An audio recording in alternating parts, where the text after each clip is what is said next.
Today in the Nitty Gritty, how to have a civilized internet conversation.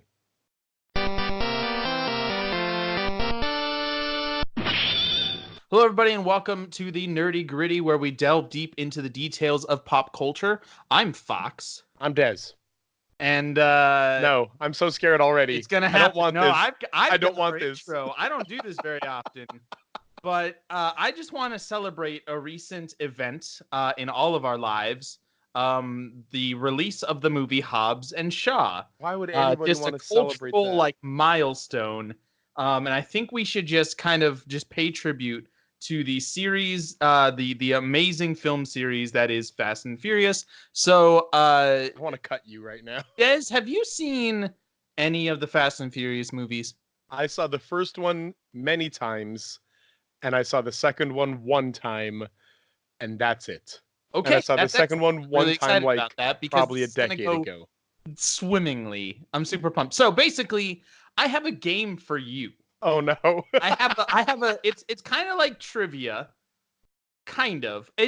Okay, let me explain the rules. What I'm going to do is describe to you some kind of stunt or set piece that happened or may not have happened in a Fast and Furious movie. Oh no. And I will believe anything at this point. And you have to tell me whether or not that thing actually happened. I will believe anything at this point. Because oh my gosh. You've seen previews for these other movies, for sure. I know. Yes. We saw some movie, or before Endgame, the Hobbs and Shaw trailer played, and it had some ridiculous stuff in it. No, I think the word you're looking for is stupid. Yeah, that's also true. Okay, we're gonna start with an easy one. This one's gonna be real simple.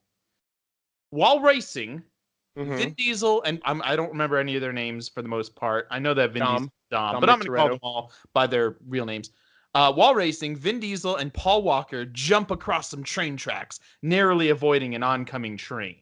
That is true. That's the first movie. That's real. That happened. I remember in the first that one. Yeah. Yeah, that's a pretty tame, realistic thing for the Fast and Furious. Yeah, no joke. Even though they're like 4 inches from an actual train that's moving way too fast through like an industrial just flying through. Anyway, okay, all right. That was just to warm us up. We're gonna get a little more fast and or furious here. Oh, I'm gonna be furious. I'm sure. Oh, 100%. Here's the next one. Okay, Ludacris drives a Lamborghini specifically designed to be as light as possible across a river in Miami, fast enough so that it stays on the surface to reach an 18-wheeler containing a shipment of drugs before the villain can get to it. Ludacris drives across the water and slides underneath the truck's trailer to slam into the villain's car, pinning him inside. Did that actually happen? I don't want this to be true. I definitely don't want this to be true. I'm going to say no, this didn't happen. That's correct. That is a fake. Oh, thank goodness. Oh, I made that one up. It was so much fun to come up with. Really good. That it's was so much really fun. Good one. Oh, 100% that could be a thing. That probably happened in like an XXX or whatever the other Vin Diesel movies, the triple I'm X. just thinking the engine block alone has got to weigh enough to put a car down. Nah, man. Nah, bro. This has got big old giant tires that will float, inflatable tires. All right, here we go. Here's the next one. All right. You're 2 for 2 so far. Oh my god. Yeah, okay. Let's move on before we get into just discussing all of these for too long, because it already has. You've hurt me. I've done damage to your soul. Oh my goodness. Okay. Yeah, okay. Looks like a couple of weeks ago, you didn't have much because you were out of town at one of our church's camps. Sure. This week, I don't have much to offer because I was out of town at our church's other camp. You were at high school, I was at middle school camp. So we'll go ahead and start with you. What have you been up to, Fox? I've been up to a few things. I got a couple of things that you have talked about before, but now I've also watched. So I watched The Boys. Yeah, did you finish it? I did. I thought it was really great. Yeah. Have you? Okay. Do you have anything to talk about? Because I've got like 1 or 2 more things. I do have something to talk about actually. Before I left for camp, my kids, my wife, and I, we watched How to Train Your Dragon 1 and 2. Right. And then we got home last night and watched How to Train Your Dragon 3. Finished the trilogy. Yeah, finished the trilogy. And it is the most one of the most consistently good movie series that I have ever seen. Like Toy Story being and Incredibles, I guess, but Incredibles doesn't have that many movies. But Okay, so you're talking specifically like animated. yeah, animated, okay, sure. definitely.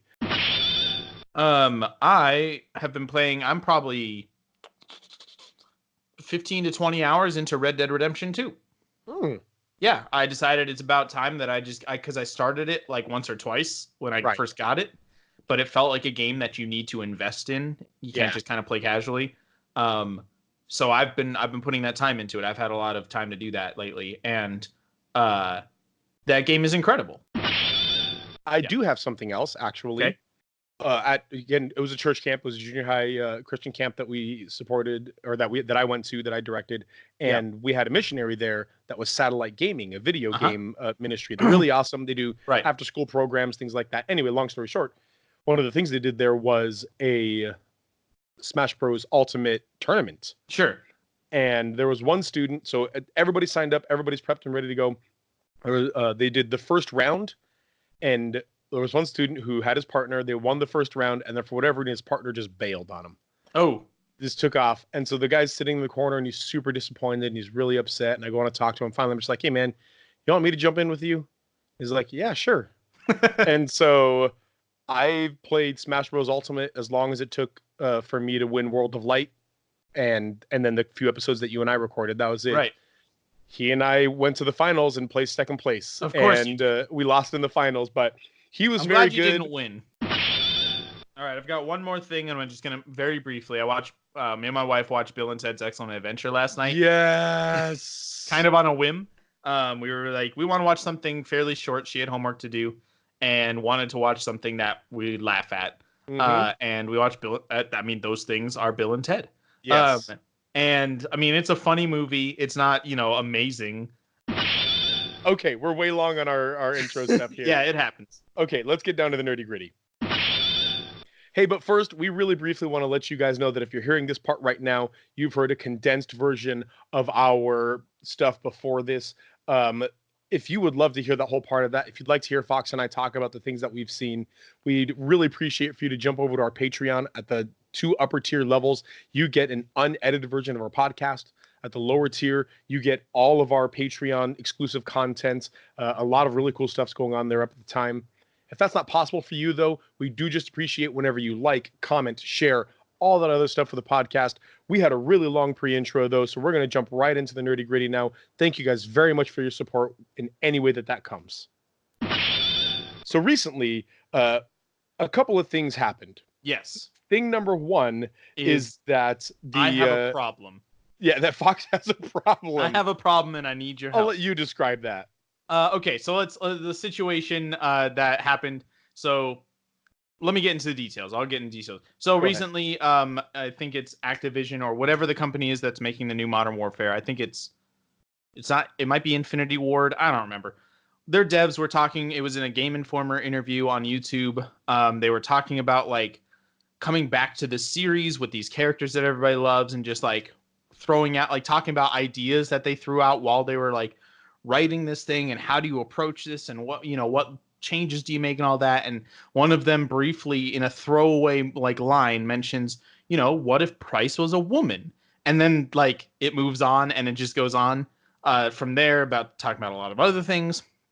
And I noticed in the comment section that as far as the top comments go, I can't, say the percentage, but a good majority of the top comments right at the start basically we're all saying a variation of Price as a woman. You can't do that. You can't mess with, you can't change a character like that, or something to the effect. I mean, it got blatantly sexist at some points, but a lot of them were a little even more meta, where like, oh, you're stirring up a hornet's nest if you do that kind of thing.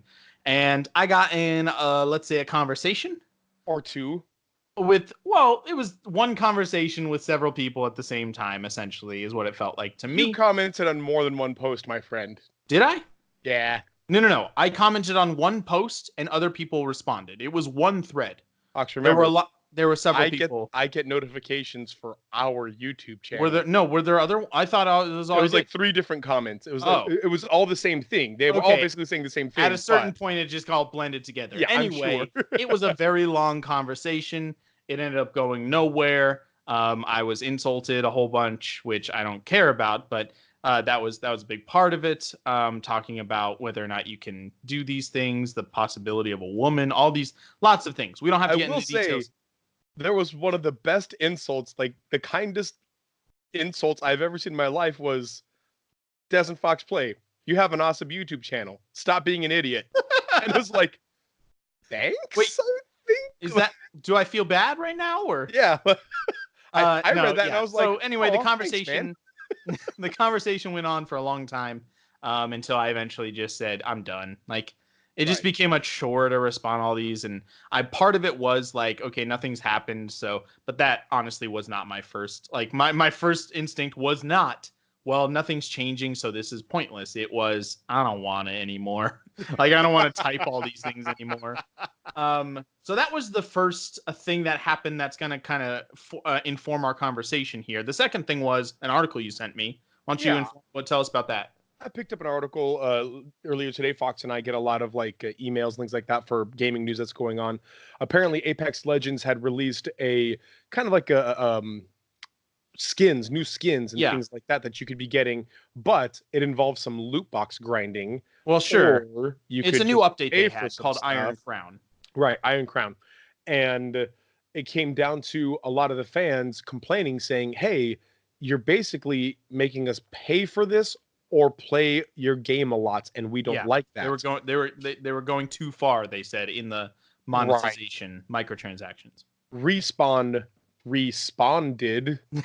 Nice. And their first response was, hey, we're sorry, we're still working on some stuff, we'll try and make it better. But then people kept kind of going on, and so some devs jumped in, and apologies for the language, but used things like, these are devs talking to fans, not fans talking to devs. Yeah, these are the people. These are devs talking to fans, calling people a dick, calling people asshats, calling people greedy, calling people all kinds of things like that. Yeah. These are devs talking to the fans. This is the company talking to the people playing their game. Yeah, like, I don't know how that's bad customer service, I think. Yeah, I mean, to put it lightly, yeah. Yeah. So what we want to talk about this week, based on those two things, and we'll move into it. How do we have a positive conversation on the internet? I mean, that's simple. I mean, we're going to talk about video games a lot, but I would imagine that we can talk about just in any, political conversations, whatever. How do you have a productive conversation? Meaning it goes somewhere and it's not just flame wars or, just insults. How can it be done? And if so, how do you do it? Before we even begin with that, let's kind of talk about why it's not positive right now, what a typical conversation would be like. And it seems to be that a whole lot of what internet arguments are these days are, number one, how badly you can burn somebody or how badly you can turn their logic on their own head. So if you can take their own words and twist them, then people will like that. Really what it comes down to, by the way, is the amount of response you get from other people. It's third-party responses. So if you get more likes or retweets or comments than other people supporting you, you are quote unquote winning the argument or whatever else. But of course, that's literally serves no purpose. That's not how it works. It doesn't do anything at all. And so right now it's just people shouting at each other their opinions, and that's it. Yeah. There's literally nothing productive. In fact, if nothing else, it's counterproductive in as much as it's only making people hate people with your opinion. Sure. I think another part of it, and this is something I'm guilty of a lot of times, most of the time if I get in these conversations, is we are not entering into the conversation with a mind that can be swayed. Yes. We're entering in the conversation with our correct opinion, and only to inform, not to convince, not to sway or be swayed, but to inform somebody hey, they're wrong. You're wrong. This is the right way to think.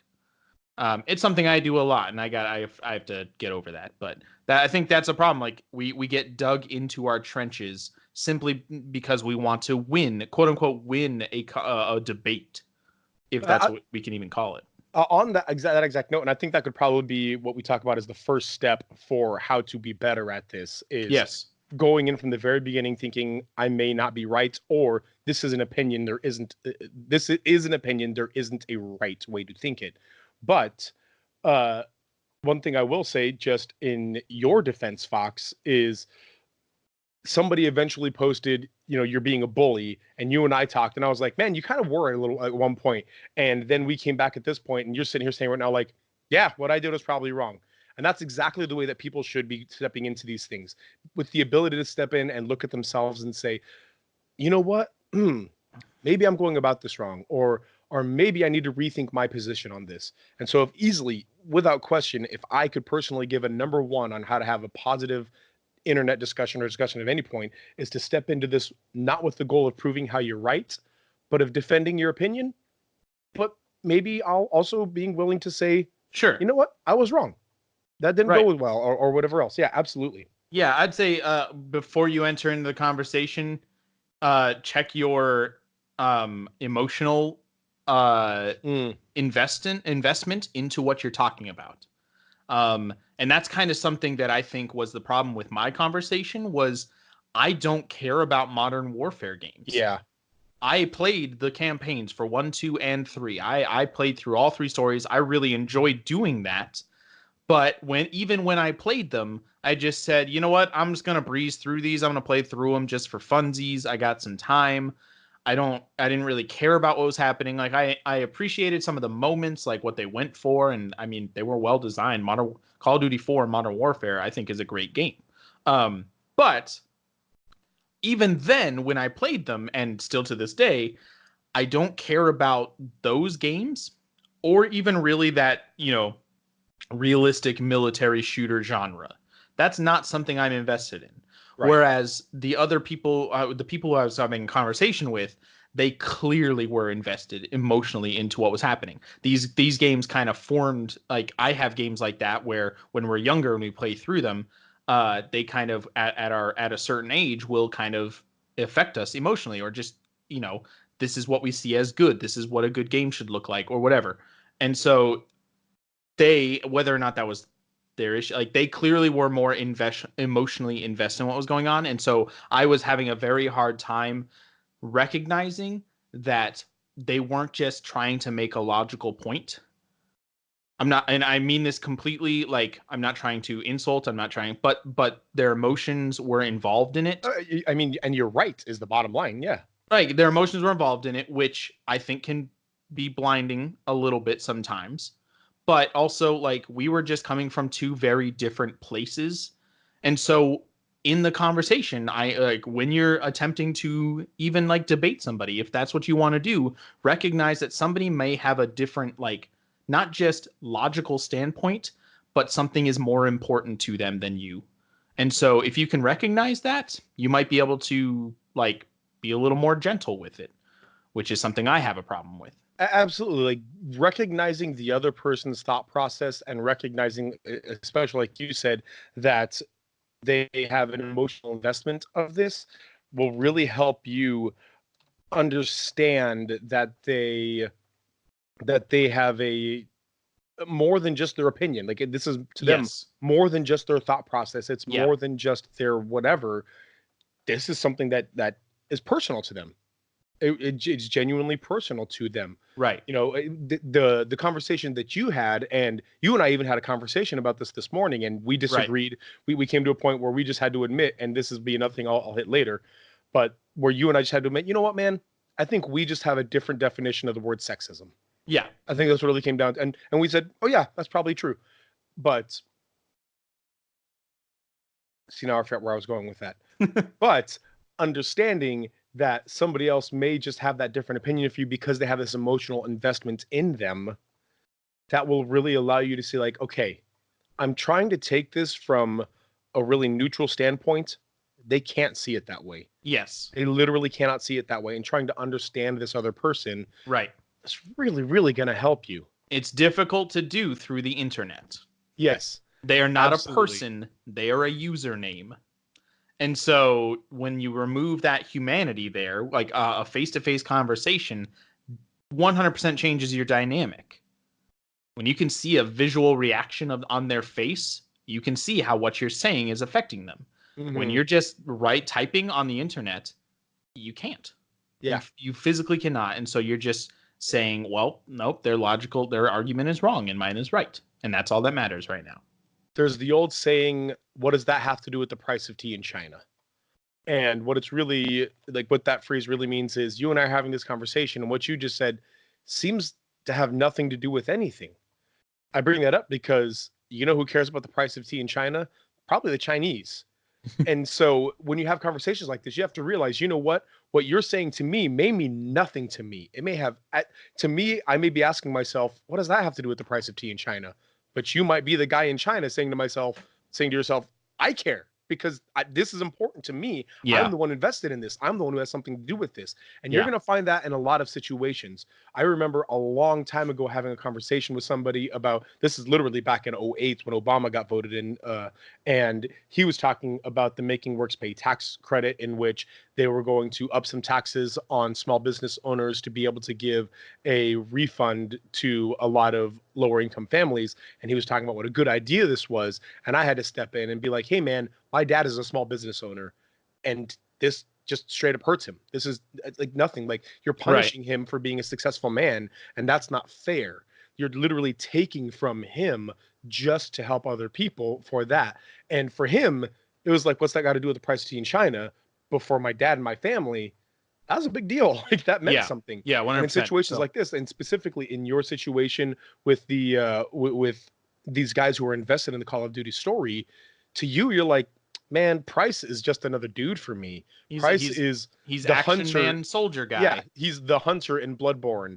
He's the hero in Dragon Quest. It doesn't matter really. They're just the carrier of the story. Well, but to them, I mean, to be fair, Price is not the main character. Price is a character in the game. He has dialogue. He is an actual character. Right. But to me, for all intents and purposes, he is. I don't care about him. Right. But to them, that's important. That's a big deal. 100%. So absolutely, I'd say step one is recognizing you aren't that, like kind of like you said, you may not be right. You may not have the correct answer. You might be wrong, or this might be an opinionated manner. This might be something that you have to stop and rethink. So I would say that if you, dear listener, are really upset about something, you look on the internet and somebody says that Naruto is stupid or Harry Potter would have been better if Hermione and Harry got together. That's wrong, by the way. No, and I will tell you why now. No, you're an idiot. You're wrong. I hate you. But whatever it is, somebody says something and you want to jump in there, you got to stop and think to yourself for a second. Okay, wait a second. Is this an objective truth? No. Yes. It's clearly, yes, it is. Yes. No. Yes, it is. No, it's clearly an opinion. Okay. I have to approach this trying to deliver my opinion. Yes. And then just let people deliver their opinion. Yeah. Do I want the question of should Price be a woman? What be a question of, well, if you say no, then you're sexist? Do I want that to be a cold hard fact? Absolutely.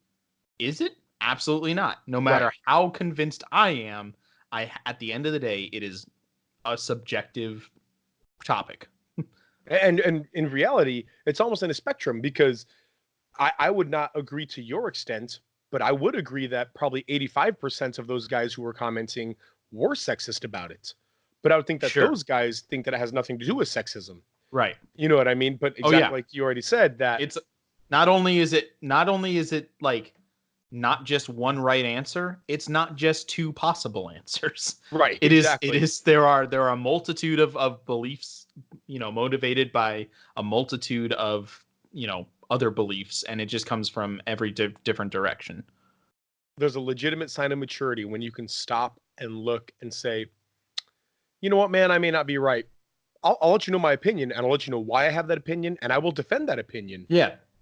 But hey, I'm not right though. It's just my Yeah. opinion. Yeah. So let's get into a little bit about. I think the dev conversation is a little different, Yes. but it's still having a conversation on an impersonal place like the internet. Yes. So, and it's also a little different because it's not about just a question of, do you believe this? Is this the right way? Is this? It's literally just somebody insulting you because of your opinion, Right. which happens a lot. I mean, that is a large portion of the internet and YouTube comments. Mm-hmm. But what happens when it's a developer saying these things? It's kind of a kind of a really niche like conversation. So how do we respond to that kind of conversation? So this would be like where I'm going to say number two. What I would say Eh, is like my second thing in this poop, and is check your tone. yeah, Your tone means a lot when you're having a conversation. And if you come into this saying things like, this is why you're wrong, or that it's stupid to think that way because, your tone immediately is going to cause some problems. Again, right. apologies for the language, but if you step in saying you're a bunch of asshats, you Right. literally, from the moment you say that, anything after that, people are already against it. Yes. There's already a negative opinion going into that. And particularly when you are the creator of this product, people are expecting you to deliver them a neutral thing. They want you to be the person that brings them facts. A lot of Sure. a lot of people don't want you, especially don't expect there to be a human being on the other side. That's Yeah. something that you and I talk about a lot is, hey, remember guys, when you complain about games, there's a human being on the other side of that made this game. Right.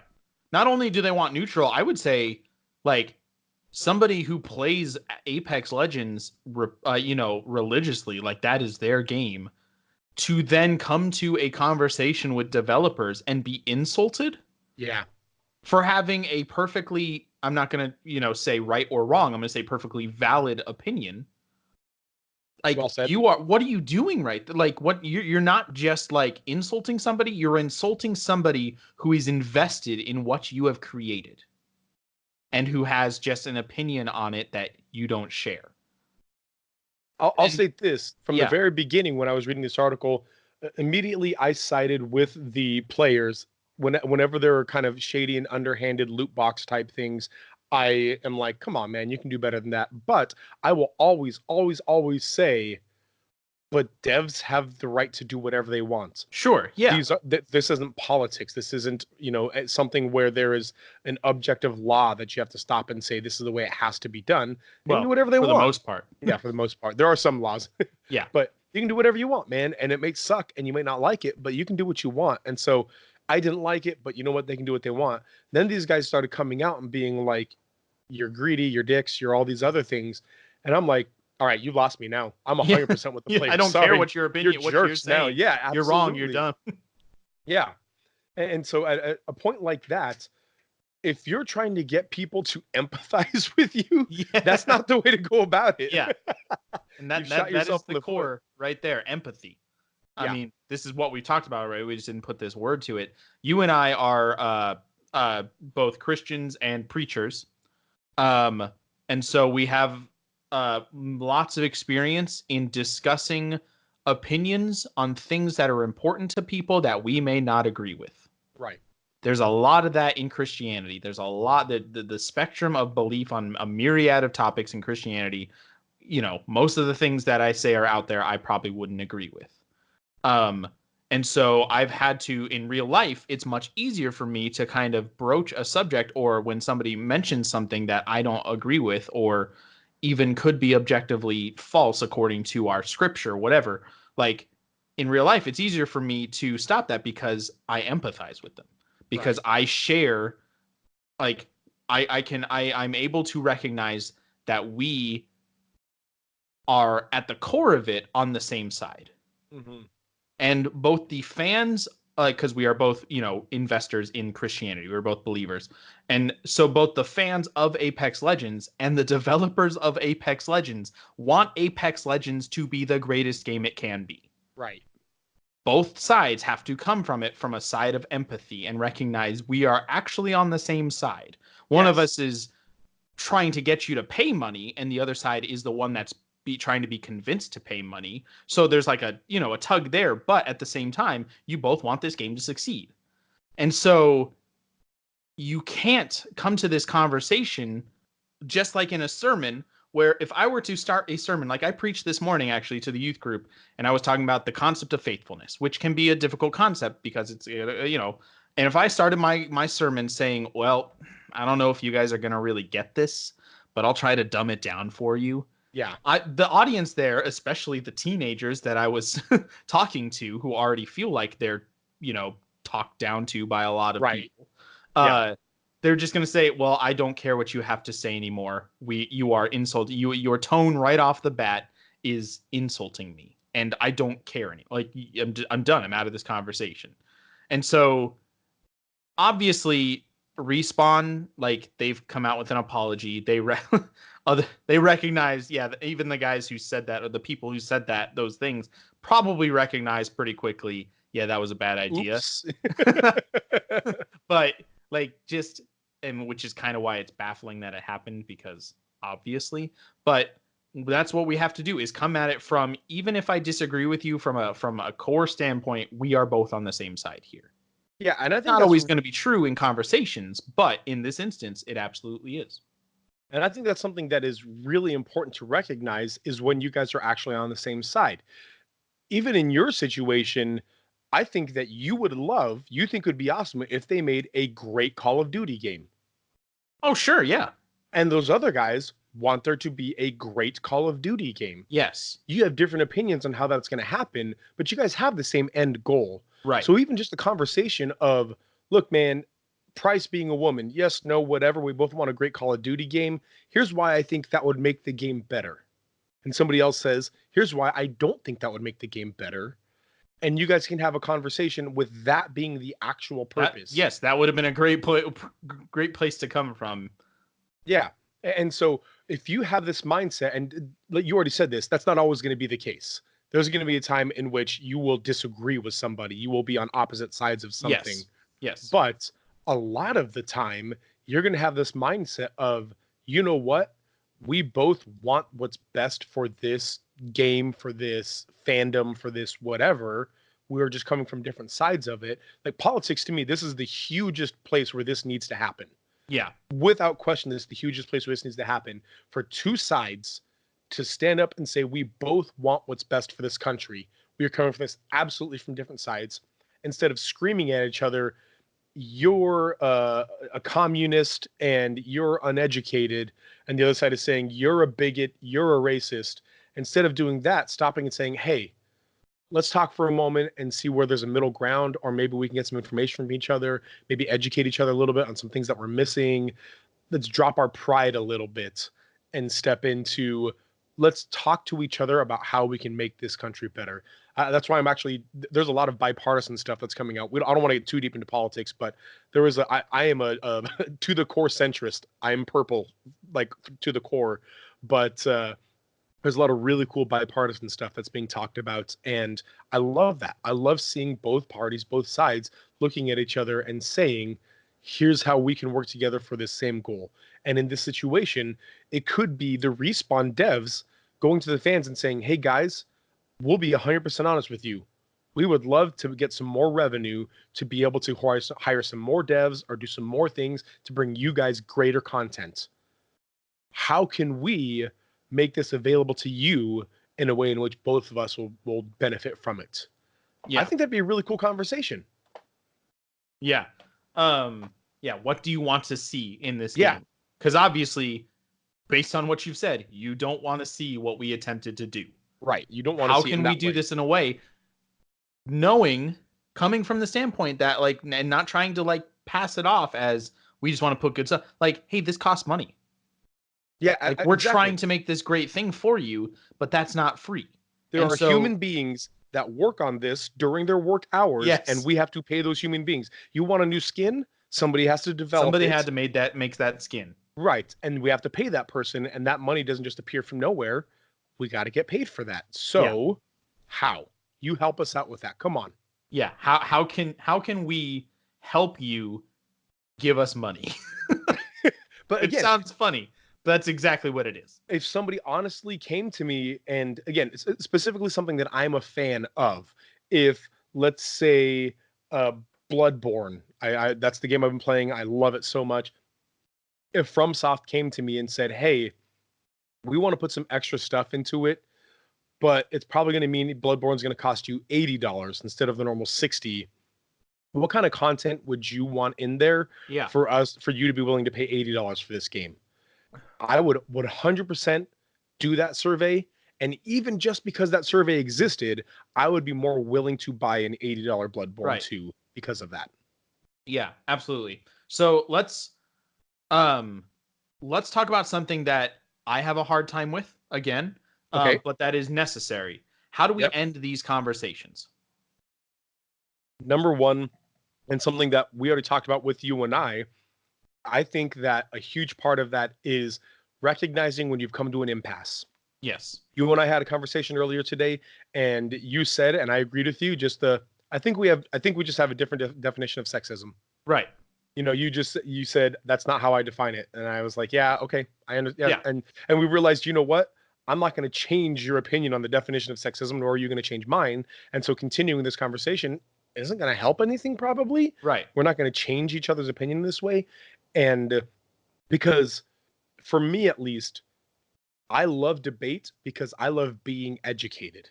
I love people telling me their opinions and me being able to stop and think to myself, how valid is that? In what ways do I not think that is valid? In what ways do I honestly think that is valid? When there's a point in which I'm not going to receive that anymore, in which, you know what, man, I think you've said your piece and nothing you say is going to help anymore.